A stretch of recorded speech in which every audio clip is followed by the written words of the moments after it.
Hello, lovelies. I hope you can hear me. Hello, hello, hello. All right, so I was looking into Kainan, the son of Enos. Sorry. Because I remembered that it was said in the book of Joshua that he had power over spirits and demons, evil spirits and demons. And I wanted to look more into that, but I was led in a different direction. I was led to a man by the name of Rocail. He was Seth's younger brother, another son of Adam. But his story is hidden. But it's very fascinating, and you guys know me. I like to talk about stuff that others aren't talking about until I bring it up. So, Rocail is interesting because he went to live with the Divs. That is a race of giants, and he became ruler over them. Now, what I will be talking about in this video, some of it occurred pre-flood, and other of it occurred after the flood. So this is, of course, before the flood. All right? So he ruled over the Devs. Now, dev is a Turkish word for giant. All right? But before he went to rule them, he was known as being so wise and a genius that people would say of him that he was more of an angel than a human. Kind of like me. I guess it's just a family trait. All right, so you can read about Rocail in the writings of Tamaras. It is said that Tamaras, that he was the third Shah, and he is having the same characteristics as Rocail, so they may be one and the same. It is said of Tamaras that he used magic to subdue demons and to fight them and to rule over them, that he bound 2/3 of the demons, and the remaining third he crushed with his mace. And the Divs became his slaves, and they taught him the art of writing in different scripts. So Rocail came across a giant, or a dive, from the Caucasus Mountains, and he needed help. He came to the humans for help. Rocail offered him his services, and the dive honored him and made him his benefactor and his grand vizier. Rocail governed the giant realm and reached positions of honor and dignity. When he felt himself getting old, and by premonition he knew his end was near, he wanted to leave a monument, and he built for himself a palace and a sepulchre. And in his palace, it was said that he had walking and talking statues, and that he did that with his magic. So the giant's name is Serkrag, and he is known as a son of Cain.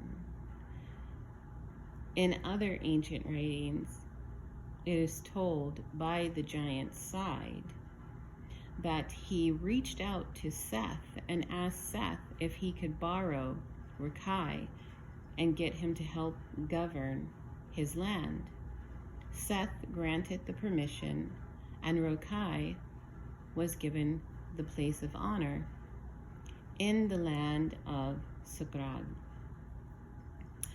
Did he make robots? I think Rocail might have made the first robots. It is said in ancient writings that he made the statues by talisman, magic, and art, and that they moved, they talked, and they acted like men. Sounds like robots to me. As in the days of Noah, so shall it be when the Son of Man returns. Y'all know how I feel about circumcision. I love circumcision on men, not women, because it is only done on men in the Hebrew tradition. All right, so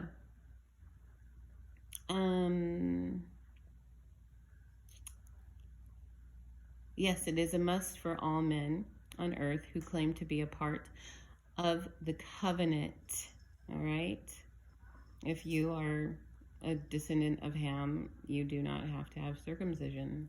But if you are a descendant of Abraham and you are a part of the Hebrew covenant, you need to be circumcised. Okay? Take it up with God. Take it up with God.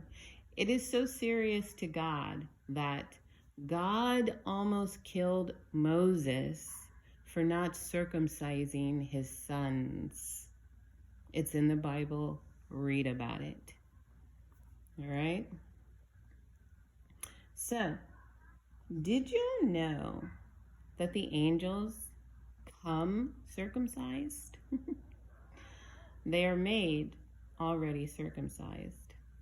You can read that in the book of Jubilees. And it has just come to my attention that some are born circumcised. Seth was one of the 13 that was born already circumcised. Let me read you the names of the others.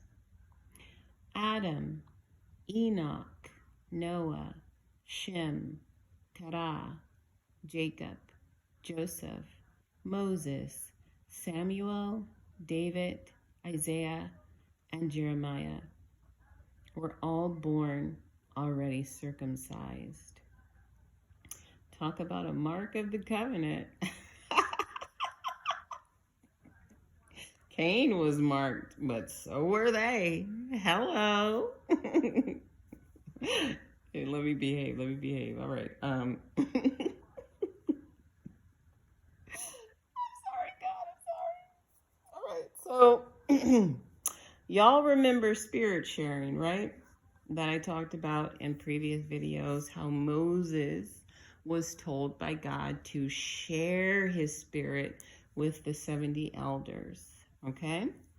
So, came across another tale of spirit sharing, and this one is very interesting. So,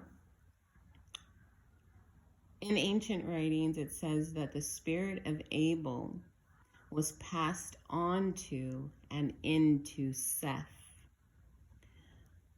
and into Moses.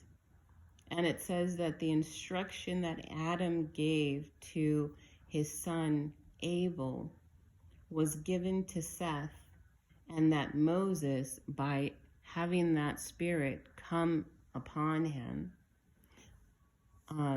that was shared with him, and that is how Moses knew about the law of Adam. All right? Everything with God is a continuation, okay? Yes, he comes out with new things and all of that, but most of the things within our history, meaning the history of the Hebrews, it is a continuation of the original covenant that God had with Adam. And we know that Adam was a priest, and therefore the others that come behind him in that way of leadership, they themselves are priests and kings. All right? So, men called Seth God. You remember how, I think it was 2 videos ago, God revealed to us the deeper meaning of, and in those days, man began to call upon the name of God. So he's giving us a deeper look into that again by revealing to us that before the flood, men called Seth God. All right? Because Seth was so good looking. His face shone. It's written that when Seth was born, Adam makes a statement. And in that statement, he is basically talking about how Seth looks like he did before the fall. So Seth was beautiful to look upon, and his face shone. Okay? So, because Seth discovered Hebrew letters, and because he knew other things and was taught of the angels, men begin to call Seth God, lower G, okay? Now the sons of Seth began marrying the daughters of Cain after Adam died. Seth was the name of an ancient Egyptian deity before the flood, known as the giver of light and civilization.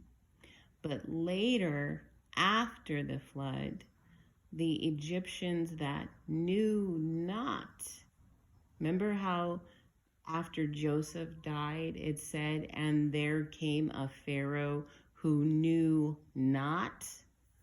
So it's those Egyptians that knew not their own history and where it came from and how it was started. So they attributed the name Typhon to Seth. Okay? And that was by the later Egyptians after the flood. So we know that after the flood, Egypt was given to Shem. I almost said Seth. Egypt was given to Shem. However, Ham's descendants, known as the Canaanites, and others moved in to Egypt. Okay? And Shem did not take it back. So the later Egyptians considered Typhon to be Seth. And they said that he was the god of the Hyksos, or the shepherd kings. And in their hatred for them, they deleted all records of Seth from all of the monuments and anywhere else they could find mention of him, because they hated the Hebrews and they knew that Seth was Hebrew. So they did not want a Hebrew having any part of, after the flood, Egypt. However, God is returning that which has always belonged to the Hebrews, because it was given unto Shem in the dividing of the land. And they took an oath. And God keeps oaths, especially when those oaths are taken in front of him. Okay?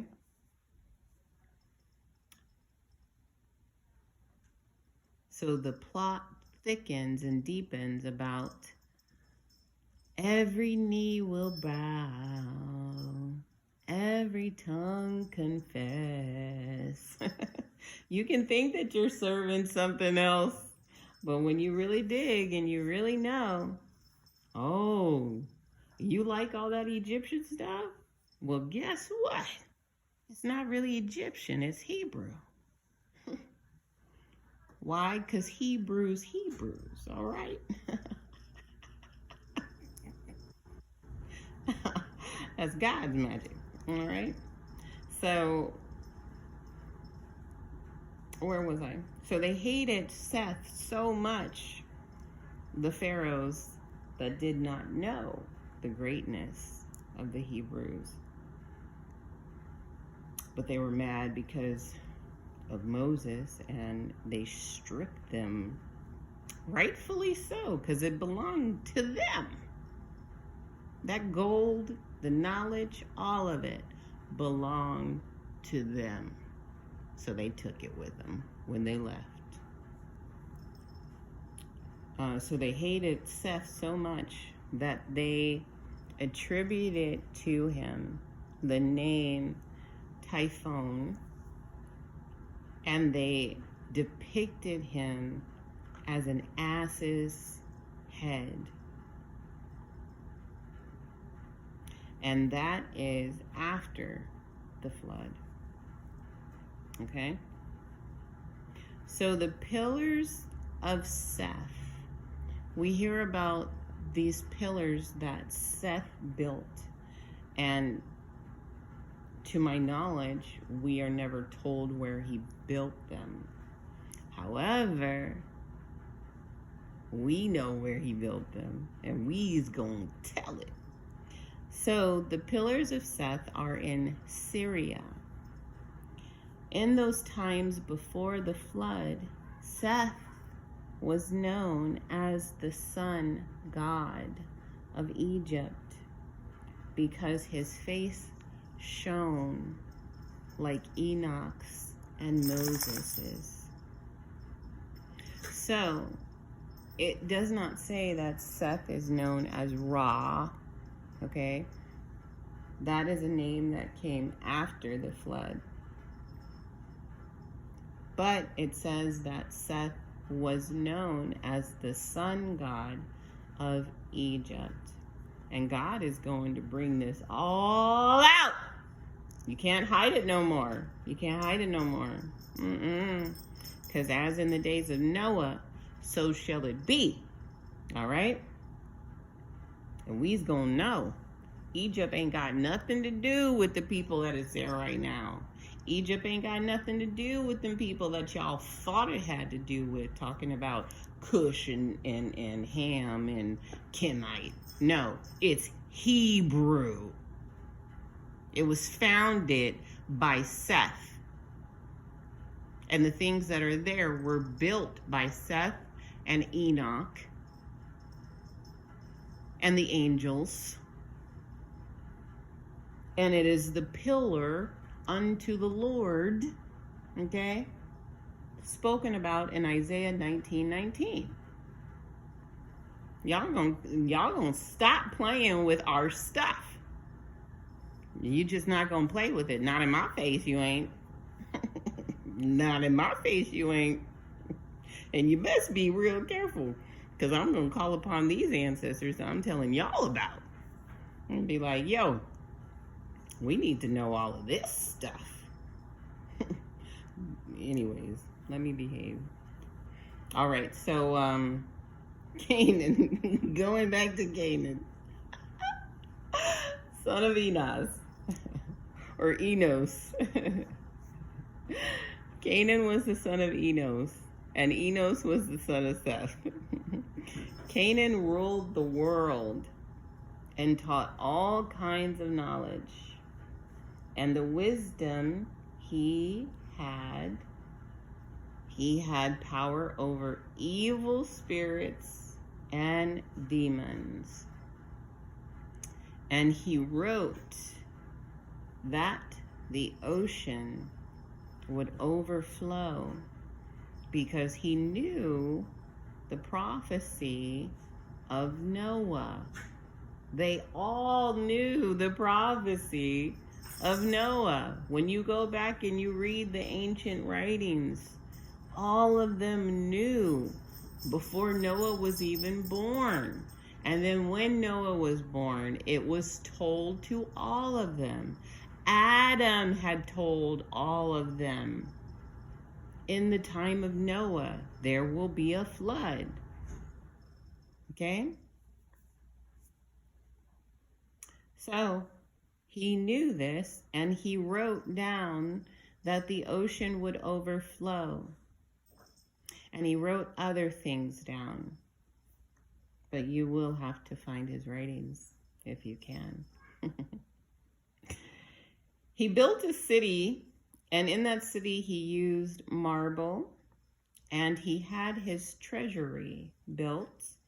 And within his treasury he had all different kinds of jewels and pearls, gold and silver, that was so great in abundance that it was really, really amazing.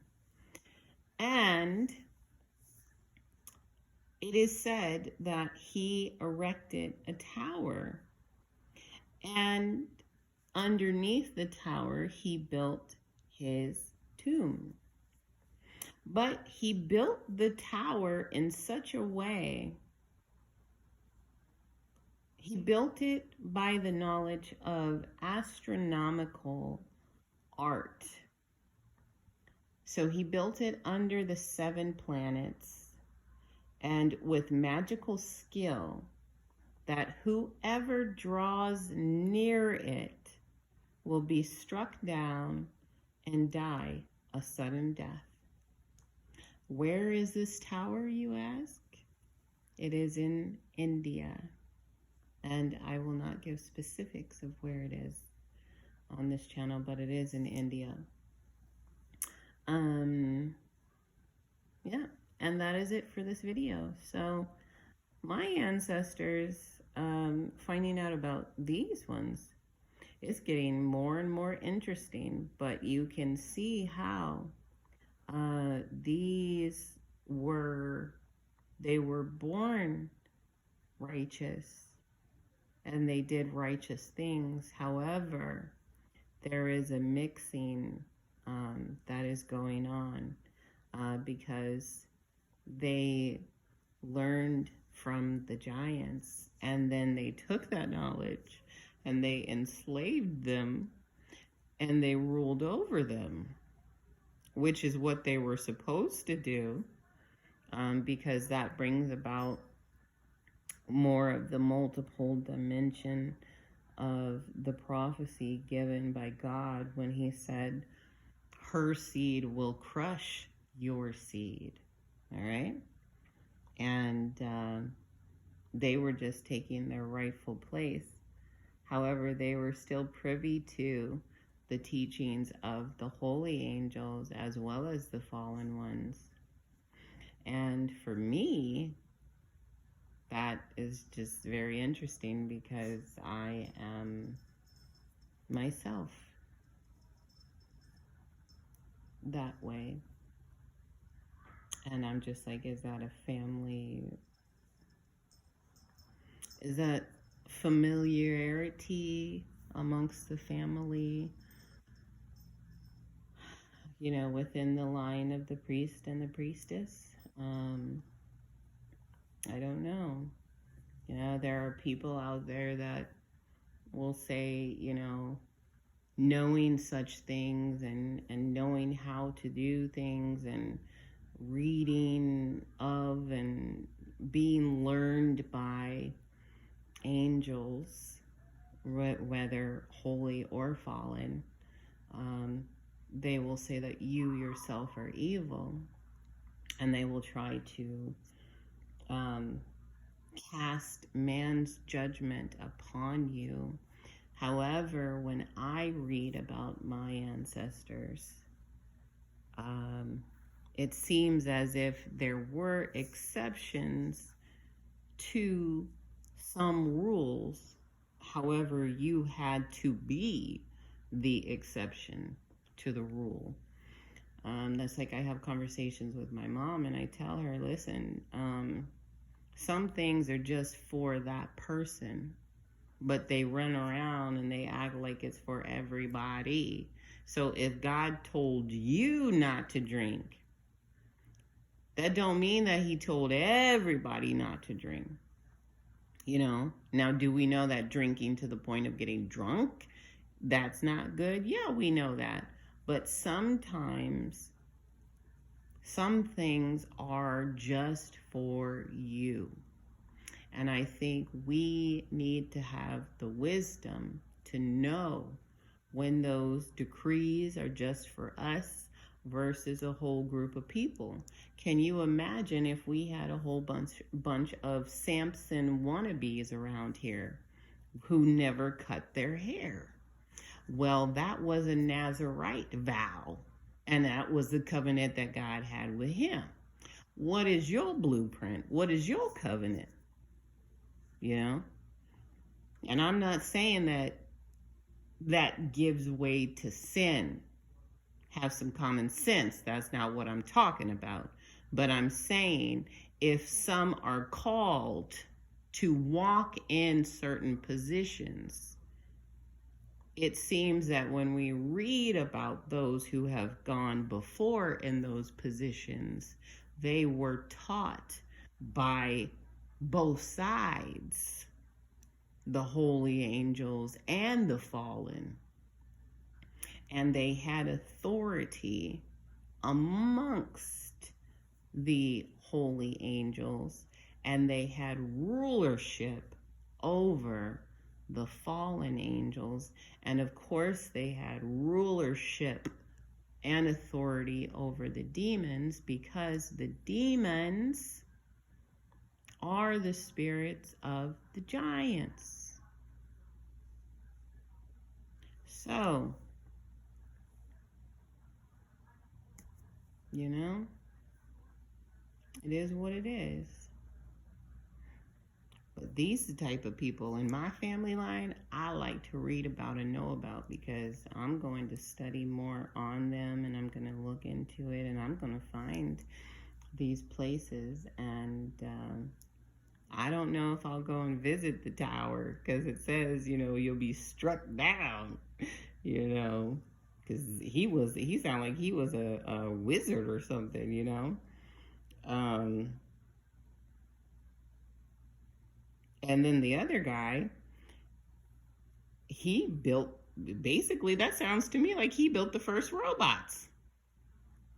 You're talking about statues, but they could move and talk and act like men, and they had the likeness of men. That sounds like robots. So I'm so happy that God led me to this today, and I hope that you are happy that I shared it with you, because I do believe in sharing. Sharing is caring. All right, I love you guys. I'll talk to you later. Peace out.